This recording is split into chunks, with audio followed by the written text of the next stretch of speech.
सुखो बुद्धानं पादो सुखासधम्मदेशना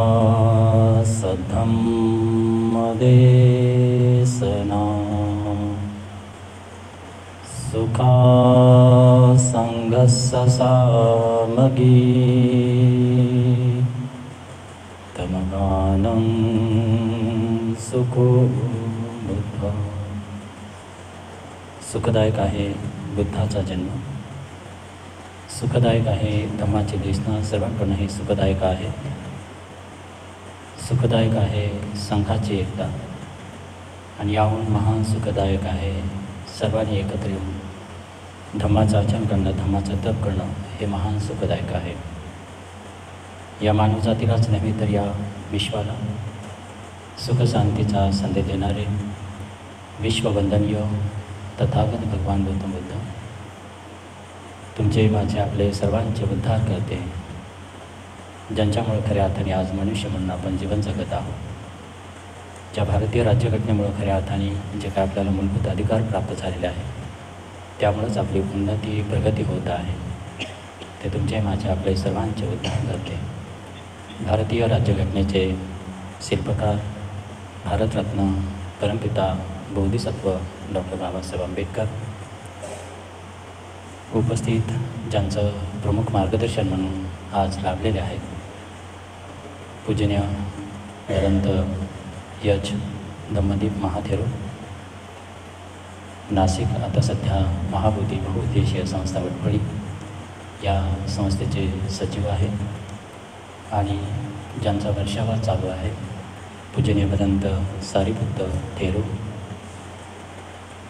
प्रामुख्याने उपस्थित पूजनीय भिक्खू संघ, भिक्खुनी संघ,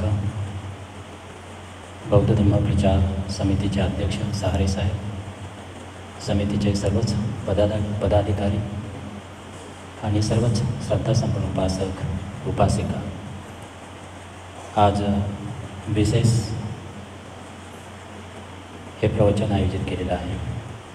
विशेष म्हणजे की जे काही आपल्या विहाराची जी काही कार्यक्रमाचं जे काही नियोजन आपण करतो या वर्षावासाच्या कालावधीमध्ये, की जे पौर्णिमा आहे, दोन्ही अष्टमी आहे आणि अमावस्या तथा रविवारी हा विशेष कार्यक्रम आयोजित केला जातो प्रवचनाचा। त्या अनुषंगाने आजचा हा कार्यक्रम आयोजित केलेला आहे। गणतेंचं खूप चांगल्या प्रकारे प्रवचन झालेलं आहे, कारण गणतेजी हे आचार्य आहेत। पूजनीय भदंत धम्मदीप हे आचार्य आहेत तिपशनीचे, त्यांच्या अनेक शिबिरं झालेले आहेत, लॉंग शिबिर त्यांचे झालेले आहेत, 30 दिवसाचे 40 दिवसाचे शिबिर झालेले आहे। आणि एक अधिकारवाणी म्हणजे मनाचं काय आहे त्या मनामध्ये, त्या अशा प्रकारे भक्तींचं थोडक्यात मनाचा स्वभाव याविषयी थोडक्यात मार्गदर्शन झालेलं आहे। आणि खऱ्या अर्थाने आम्हाला जे काही निमंत्रित केलेलं आहे ते श्रद्धासंपन्न उपासक धम्मभाऊ यांनी खऱ्या अर्थाने निमंत्रित केलेलं आहे की पूजनीय भदंत समेत बोधी महाथेरो यांचं दिनांक 11 जुलैला थोडक्यात आपल्यातून निघून गेले, त्यांचं निधन झालं। आणि बंदेंच्या जाण्यामुळं खऱ्या अर्थाने ही फार मोठी पोकळी निर्माण होते, ते उणीव कशाने भरून काढता येत नाही।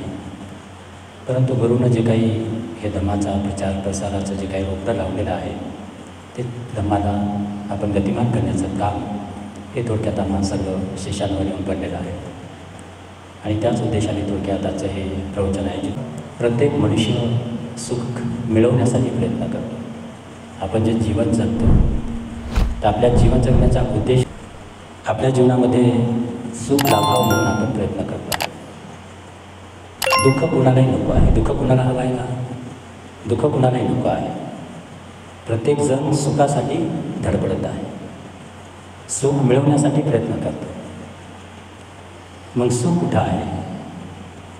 काहींची धारणा होईल की सुख थोडक्यात दौलत संपत्ती याच्यामध्ये असेल, ऐश्वर्य असलं म्हणजे सुख लाभेल। भगवान बुद्धाच्या काळामध्ये अनाथपिंडक होऊन गेलेला आहे। हा अनाथपिंडक एकदा भगवंताकडे जातो आणि भगवंताकडे जाऊन भगवंतांना म्हणतो की बंतेजी, मी खूप माझ्याकडे संपत्ती आहे, माझ्याकडे नोकर चाकर आहे, मला एक प्रश्न पडतो की हे सर्व सोडून मी श्रमण बनावं का? हे सर्व सोडून मी श्रमण बनावं का? कारण श्रमण बनल्याच्या नंतर मी ऐकून आहे की ते लवकर दुःखमुक्त होतात आणि म्हणून दुःखमुक्तीला प्राप्त दुःखमुक्त होण्यासाठी मी श्रमण बनावं का? हे सर्व संपत्ती, ऐश्वर, नोकर चाकर हे सर्व सोडून हे मी श्रमण बनावं का?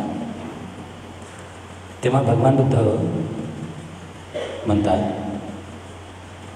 की मनुष्याकडे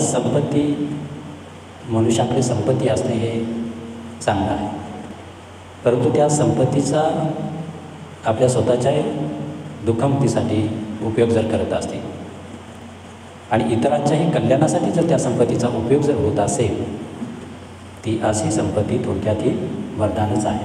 ही संपत्ती वरदानच आहे. थोडक्यात भगवान बुद्ध म्हणतात की दुःख संपत्ती देत नाही, दुःख संपत्ती देत नाही.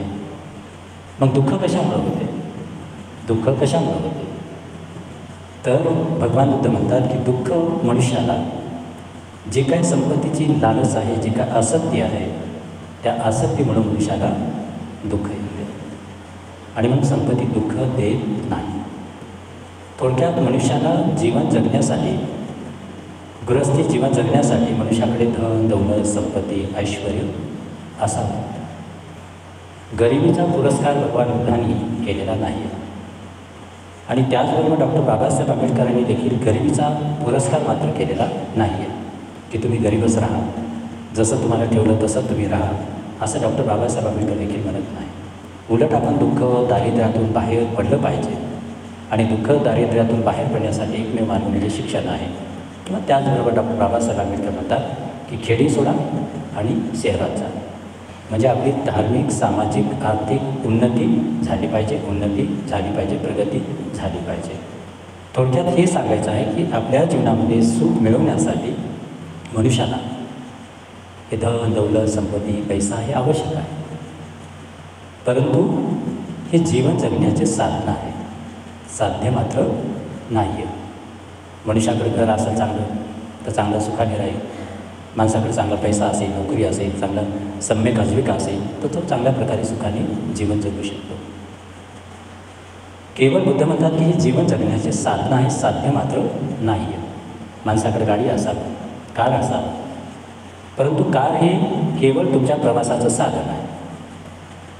कार माणूस घेतो, गाडी घेतो आणि गाडी घेतल्याच्या नंतर काय होते पाहतो, गाडी खऱ्या अर्थाने तुमच्या प्रवासासाठी आहे, पण त्या कारचीच मात्र माणसाला जास्त अटॅचमेंट निर्माण होते, आसक्ती निर्माण होते. कोणती वस्तू पाहिजे, जी वस्तू तुमच्याकडे आहे, प्रिय आहे, ती वस्तू तुमच्या सुखासाठी आहे, तुमचं ते साधन आहे, पण ते साधन बाजूला राहते, मात्र त्याची जास्त आसक्ती निर्माण होते, अटॅचमेंट निर्माण होते. म्हणजेच दुःखाचं काय कारण आहे तर दुःखाचं कारण आहे आसक्ती, लोभ, तृष्णा. आणि म्हणून थोडक्यात की आपलं जीवन जर सुखी जर करायचं असेल, आपल्या जीवनामध्ये सुख, समाधान, शांतता जर आपल्याला प्राप्त करायचं असेल तर भगवान बुद्ध म्हणतात की माणसाने कसं जीवन जगावं. माणसाने अशा प्रकारे जीवन जगावं जसं आपण पाहतो की भगवान बुद्धाची मूर्ती ही कमळावर असते, कमळाचं फूल खाली असते. कमळाचं फूल हे कशाचं प्रतीक आहे? कमळाचा उगम कुठं होतो? कमळाचा उगम होतो चिखलामध्ये, पाण्यामध्ये. पण पाण्यामध्ये जरी त्या कमळाचा उगम जरी झाला, पण त्याच कमळाच्या पानावर जर पाणी टाकलं तर पाणी थांबत नाही, म्हणजे लगेच गळून पडते. मग तशा प्रकारे भगवान बुद्ध म्हणतात की मनुष्याने जीवन जगावं, सांसारिक जीवनात राहावं, गृहस्थांनी त्याच्या जीवनामध्ये शिलाचं, सदाचाराचं पालन करावं, परंतु जीवन जगत असतेवेळेस आपल्या खऱ्या अर्थाने सुख जर प्राप्त करायचं असेल तर आपण अनासक्त होऊन जीवन जगलं पाहिजे. कसं? अनासक्त. संसारातच नाही, संसार सोडायची गरज नाही, संसार सोडायची गरज नाही, पण कसं जीवन जगा? अनासक्त होऊन जीवन जगा. म्हणजे त्या सांसारिक जीवनातली आसक्ती नसली पाहिजे, त्या आसक्तीतून हळूहळू आपण बाहेर पडण्याचा प्रयत्न केला पाहिजे. आणि जर आपण त्या सांसारिक जीवनातून जर अनासक्त जर जीवन जगत असाल तर आपल्या जीवनामध्ये सुखाची प्राप्ती होते. अन्यथा आपलं मन जर या दोघातच असेल, या दृष्टीमध्येच असेल, तर मनुष्य कधी त्याला सुख मिळत नाही, त्याला शांती मिळत नाही. मग तशाच प्रकारे भगवान बुद्ध म्हणतात की भगवंतांनी खूप सुंदर सांगलं की खऱ्या अर्थाने भगवान बुद्ध म्हणतात हे सर्व या सुख दुःखाचं जर उगमस्थान जर काय असेल, या सर्व सुख दुःखाचं उगमस्थान हे बाहेर कुठं शोधू नका. दुःखाचं कारण बाहेर कुठेही शोधू नका, सुखाचं कारण देखील बाहेर कुठे शोधू नका, सुखाला देखील बाहेर शोधू नका आणि दुःखाचं कारण देखील तुम्ही बाहेर शोधू नका.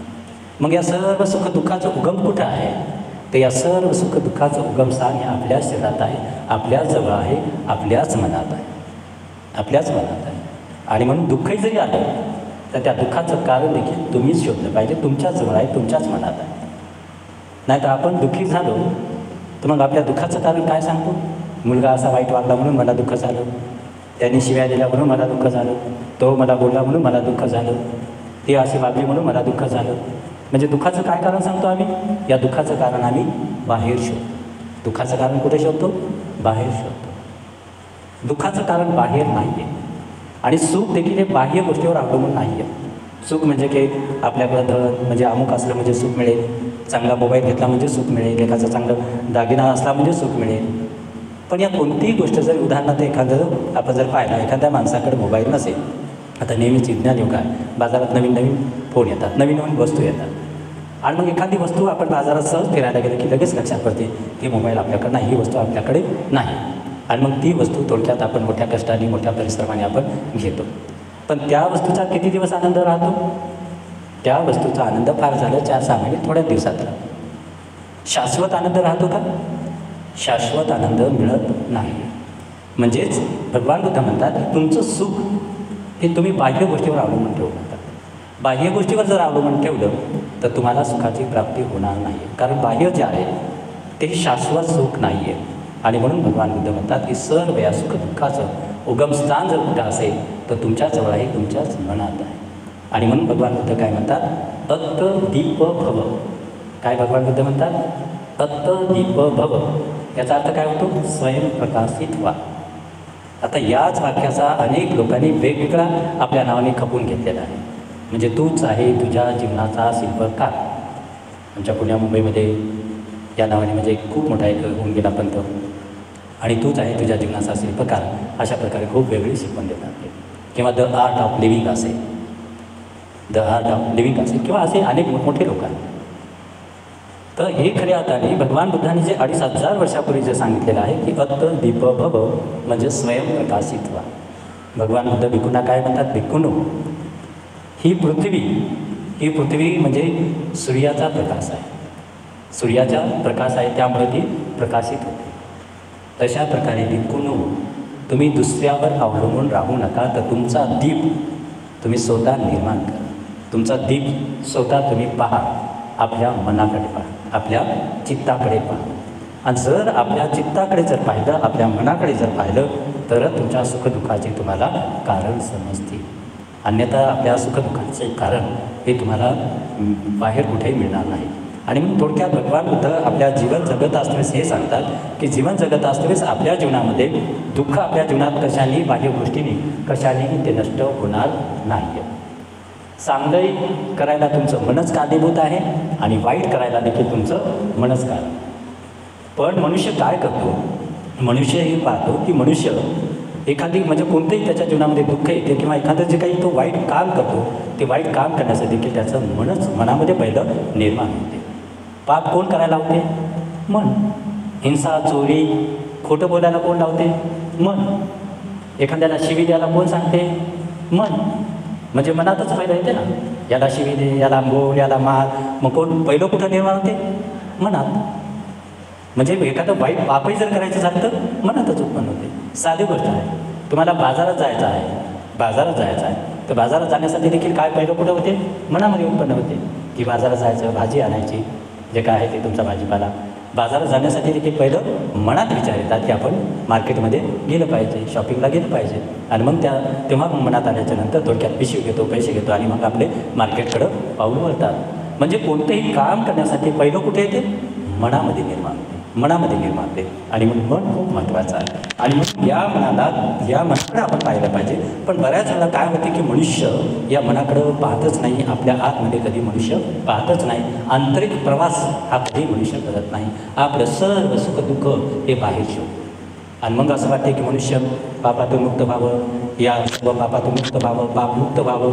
आणि मग मनुष्याच्या मनामध्ये असं येते की असं वाटते की त्या मनुष्याचे मग त्याला असं वाटते की कुठंतरी एखाद्या तीर्थस्थळी जाऊ, एखाद्या कुठंतरी नदीमध्ये जाऊ, जिथं पर्यटक स्थळ आहे, एखादं ज्याला चांगलं स्थळ म्हणतात, तर अशा ठिकाणी जाऊन तो नदीमध्ये स्नान करतो.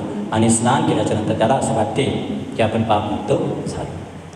पण वास्तविक पाहता त्या नदीमध्ये स्नान केल्याच्यानंतर शरीराची शुद्धता होते, पण पाप कोण करते? मन करते. पाप कोण करते? मन करते. मग बाह्य या शरीराची शुद्धता करून काय मिळणार आहे? बाह्य शरीराची शुद्धता करून काय फायदा?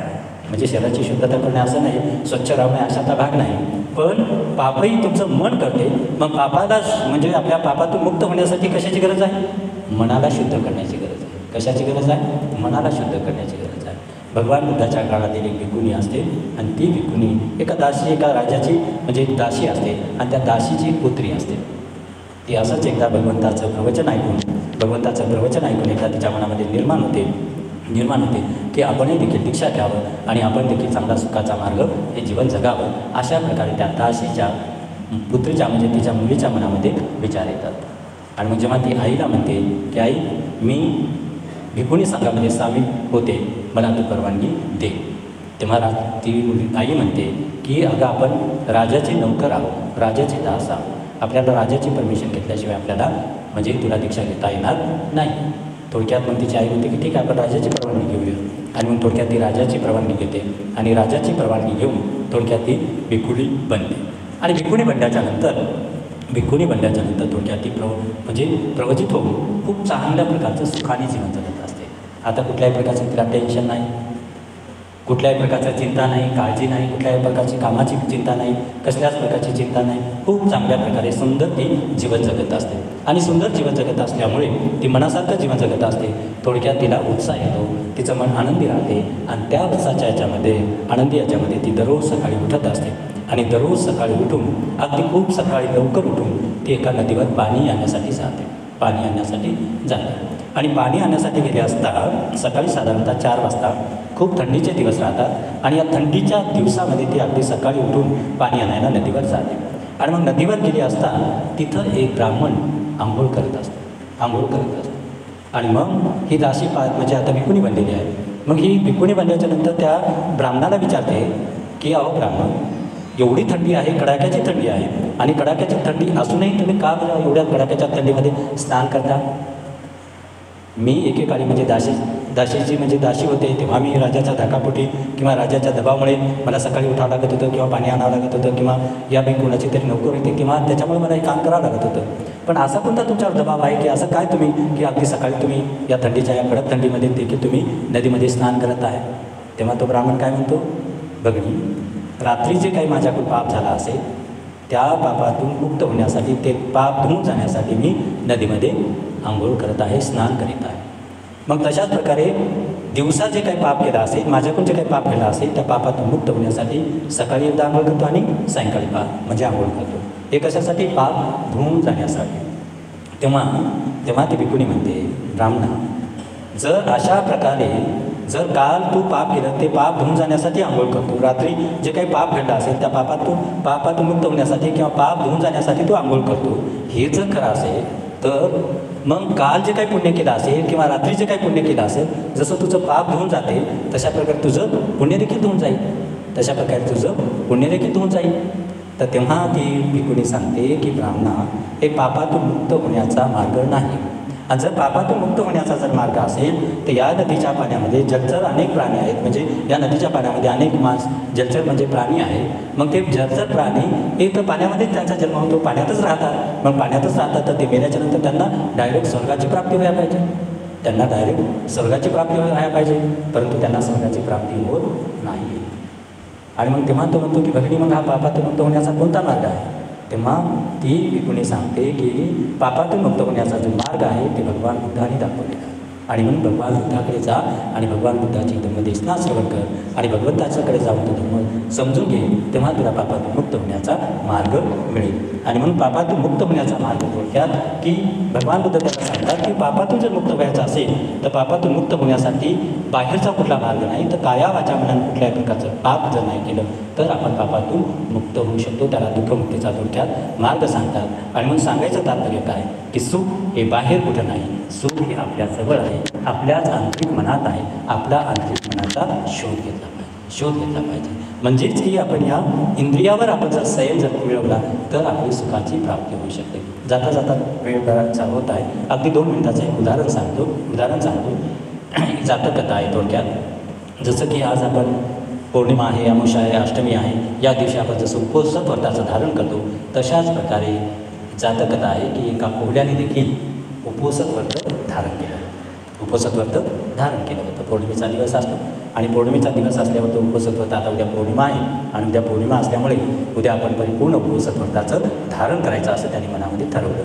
आणि आज तो सायंकाळी थोडक्यात गुहेमध्ये जातो आणि निवांत झोपतो, कारण उद्या पौर्णिमा होती. मग उद्या पौर्णिमा होती तर ते निवांत गुहेमध्ये जाऊन झोपतो आणि मग उद्या सकाळी अगदी सूर्य निघतो आणि सूर्य निघाल्यावर थोडक्यात त्याला जाग येते. आणि जाग येते तर घडते काय की त्या गुहेच्या बाहेर थोड्या अंतरावर त्याला वास येतो. काय येतो? वास येतो. आणि मग वास आल्याच्यानंतर वास त्याच्या ओळखीचा असतो. आणि मग त्या वासाच्या दिशेने थोडक्यात म्हणतो, पण तो वास तर नेहमीच्या पद्धतीने येतो, म्हणजे चवीचाच वास येतो. आणि मग तो बाहेर गुहेच्या पडल्याच्यानंतर वास ज्या दिशेने येतो त्या दिशेने हळूहळू चालत राहतो, हळूहळू जातो. पण एक मन म्हणते आज उपवासक व्रत आहे, तर दुसरं मन म्हणते काय फक्त आपल्याला वासच घ्यायचा आहे, आपल्याला फक्त वास घ्यायचा आहे, काहीच आपल्याला नाही. मग हळूहळू त्या वासाच्या दिशेने जा आणि जिथून वास येतो तर मग त्या वासाच्या दिशेने गेल्याच्यानंतर तिथे एक बैल मेलेला असतो. आणि मग हळूच गेल्याच्यानंतर तिथे मग डोळे पाहतात तर डोळ्यांनी पाहत आहे बैल मेलेला आहे. आणि मग ते बैल पाहतो, डोळ्यांनी पाहत आहे. आणि मग पाहत असल्याच्यानंतर मग एक मन म्हणते उपवासक व्रत आहे. पण दुसरं मन म्हणते की काय आपल्याला फक्त पाहायचंच आहे. दुसरं काय म्हणते पाहायचंच आहे, आपल्याला फक्त पाहायचं आहे. आणि मग अशा प्रकारे दुसरं मन म्हणते पाहायचं. मग आणखी पाहिल्याच्यानंतर काय होते स्पर्श करा वाटते. मग थोडक्यात तो स्पर्श करायला म्हणजे हात पुढे करतो, स्पर्श करतो. एक मन म्हणते की आज उपवासक व्रत आहे, स्पर्श देखील आपण नाही केला पाहिजे. पण दुसरं मन लगेच म्हणते फक्त आपल्याला स्पर्शच करायचा आहे. काय म्हणतो? स्पर्शच करायचा आहे. मग स्पर्श करतो. आणि मग स्पर्श केल्याच्यानंतर मग काय म्हणते हळूच आपण थोडी टेस्ट केली पाहिजे. काय केली पाहिजे? टेस्ट केली पाहिजे. मग दुसरं मन म्हणते आज उपवासक व्रत आहे, पण एक मन म्हणते नाही थोडीशी टेस्ट केली तर काय झालं. मग अशा प्रकारे थोडक्यात टेस्ट करायची म्हणून ते परत घेतो, टेस्ट करतो. आता टेस्ट केल्याच्यानंतर जिभेवर आल्याच्यानंतर पहिला त्याच्या ओळखीचा तो सगळं काय असते त्याचं हे सर्व, आणि मग टेस्ट करता मग सगळं खाऊन अगदी एकदम पथ्य होतं. म्हणजे सांगायचं तात्पर्य काय की इंद्रिय कशा आहे, या इंद्रियावर जर आपण जर संयम ठेवला नाही तर मग आपण या दुःखाच्या आहारी जातो. कशाच्या आहारी जातो? दुःखाच्या. आणि मग जोपर्यंत तुमचे इंद्रिय संयमित होत नाही, जोपर्यंत तुमच्या इंद्रियावर ताबा येत नाही, जोपर्यंत तुम्ही या मनावर तुम्ही कंट्रोल करत नाही किंवा मन तुमचं या विकारातून मुक्त होत नाही, तोपर्यंत मनुष्य दुःखातून मुक्त होत नाही. आणि मग अशा प्रकारे या दुःखातून मुक्त जर व्हायचं असेल तर मन जसं आपण पाहतो की आता की उपवासक व्रत राहतं. मग उपवासक व्रत कशासाठी आहे? तर उपवासक व्रत खऱ्या अर्थाने हळूहळू या विकारातून मुक्त होण्यासाठी आहे. हळूहळू म्हणा म्हणजे विकारातून मुक्त होण्यासाठी. मग बऱ्याच कालावधी या वर्षाच्या कालावधीमध्ये लोक उपवासक व्रत धारण करतात. पण काही आमच्या पुण्याकडे फारसा काही प्रचार नाही धर्माचा, म्हणजे म्हणावं तसा पश्चिम महाराष्ट्रामध्ये. तर अशा प्रकारे काही लोक मग आमच्या इकडे पश्चिम महाराष्ट्रामध्ये वर्षाच्या कालामध्ये उपवास करतात. मग काय उपवास? फक्त एक वेळ जेवण करायचं नाही, 12च्या आतमध्ये जेवण करायचं, बस एवढंच. मग ते एक वेळ का जेवण करायचं नाही? तर काही लोकांचे प्रॉब्लेम हे आहे वजन वाढलं, वजन कमी करण्यासाठी एकच वेळ जेवण घ्यायचं. तर वजन वाढलं, वजन कमी करण्यासाठी म्हणून हे उपवासक व्रत नाही. मग कशासाठी आहे? विकारातून मुक्त होण्यासाठी. जसं भिक्खूंनी जीवन जगतात, ते अजन्म जीवन जगतात, तशा प्रकारे एक दिवस का होईना आम्ही भिक्खूंनीसारखं जीवन जगण्यासाठी उपवासक व्रत. आणि म्हणून थोडक्यात उपवासक व्रत म्हणजे काया वाचा मनाने शुद्ध चांगलं कर्म करणं, म्हणजे आपण हळूहळू विकारातून मुक्त होणार. आणि म्हणून थोडक्यात की धम्माचा मुख्य उद्देश काय आहे किंवा आपल्या जीवनाचा मुख्य उद्देश काय तर आपल्या जीवनाचा मुख्य उद्देश आहे की दुःखातून मुक्त होणे. आणि दुःखातून मुक्त होण्याचा कोणता मार्ग असेल तर दुःखातून मुक्त होण्याचा एक बाहेर उद्देश शोधू नका. अत्त दीप हवं म्हणजे स्वयंप्रकाशित व्हा. आपल्या आंतरिक प्रवास करा. आतमध्ये पहा. दुःखाला बाहेर शोधू नका. सुखाला देखील बाहेर त्या शोधू नका. तर सर्वशी आपल्या जवळच आहे. आणि म्हणून दुःख देखील आपणच निर्माण करतो. सुख देखील आपणच निर्माण करतो. आणि दुःख मुक्त व्हायचं की काय करायचं ते आपण ठरवलं पाहिजे. तर तेव्हा दुःख मुक्त होण्यासाठी ही धम्म आहे. या वशवासाच्या कालावधीमध्ये खूप चांगल्या प्रकारचं जीवन जगण्याचा एक चांगल्या प्रकारची उत्तम ही संधी आहे. आणि म्हणून चांगल्या प्रकारचं जीवन जगण्यासाठी शिलाचं पालन केलं पाहिजे. दान धर्म देखील केलं पाहिजे. दान दिलं तर माणसाचा लोभ कमी होतो. दान दिलं तर कंजूशी दूर होते. दान म्हणजे असं वाटते की आपल्याला कधी पण भक्तीचे लोक दानाचं सांगतात. पण दान म्हणजे काय? दान अनेक प्रकारचं आहे. जीवनदान आहे, भोजनदान आहे, अनेक प्रकारचं. तर दानाचा काय फायदा आहे तर दान दिल्याच्या नंतर हे खऱ्या अर्थाने लोभ कमी होतो. दान दिलं तर माणसाची कंजूशी दूर होते. दान दिल्याच्या नंतर पुण्याची प्राप्ती होते. अनेक असे भगवंतांनी या दानाचा लाभ सांगितलेला आहे. आणि म्हणून आपल्या जीवनामध्ये पुण्य संचित करण्यासाठी आपण नेहमी दान दिलं पाहिजे. शिलाचं पालन केलं पाहिजे. मनाची शुद्धता केली पाहिजे. हाच आपल्या दुःखमुक्तीचा मार्ग होऊ शकतो. आणि म्हणून खऱ्या अर्थाने या धम्माला गतिमान जर करायचा असेल, हा धम्म जर आपल्याला पुढे वाढवायचा असेल, या धम्माला म्हणजे चांगल्या प्रकारचा हा प्रसार जर झाला पाहिजे, अशा प्रकारची ही जबाबदारी भिक्खूवर आहे किंवा आपण सर्वावरच आहे. आणि म्हणून डॉक्टर बाबासाहेब आंबेडकर म्हणतात की धम्माला जर गतिमान जर करायचा असेल तर आपल्या कमाईचा 1/2 भाग धम्माला दान दिला पाहिजे. आणि जर धम्माला आपण म्हणजे दान दिलं नाही तर धम्म गतिमान होणार नाही. आणि म्हणून धम्माला जर गतिमान जर करायचं असेल, हे धम्मचक्र जर आपल्याला गतिमान जर करायचं असेल तर आपण आपल्या कमाईचा 1/2 भाग आपण धम्माला दान द्यायचा आहे. तेव्हा अधिक न बोलता खऱ्या अर्थाने पूजनीय भदंत पूज्य महाथेरो यांचं जाण्यामुळं म्हणजे खऱ्या अर्थाने वटफळीचं जे काही कार्य आहे हे खऱ्या अर्थाने शिष्य जे आम्ही आहोत या शिष्यांवर आमच्यावर येऊन पडलेले आहे. आणि मग अशा प्रकारचं हे वटफळीचं काम कार्य हे अशाच पद्धतीनं बनतेलीनं गेल्या 32 वर्षापासून एका खेडेगावात धम्मपरिषद सातत्याने घेतल्या. ते खंडित नाही, अखंडितपणे हे पंथेचं कार्य चालू होतं. आणि हेच कार्य पुढे चालवण्यासाठी खऱ्या अर्थाने म्हणते धम्मदिव्य नाशिकला राहतात, मी पुण्याला राहतो. पण आम्ही जर म्हटलं आम्ही आमचं तिकडं राहतो सुखात, मी म्हटलं पुण्यालाच राहील मी सुखात, भंतेजी म्हणते तिकडं नाशिकलाच राहतो, तर हे काम कसं काय होणार आहे. आणि म्हणून अशा प्रकारे भंतेचं काम हे भंतेने लावलेलं रूप हा जो काही धम्माचा गाडा आहे त्या धम्माचं काम कार्य पुढे नेण्यासाठी खऱ्या अर्थाने ही जबाबदारी थोडक्यात आमच्यावर आहे, आम्ही घेतलेली आहे. आणि खऱ्या अर्थाने आपल्या सुज्ञ उपासकांचं तुमचं सहकार्य असेल तेव्हा निश्चितच वटफळीचं काम अधिक पुढे नेऊ.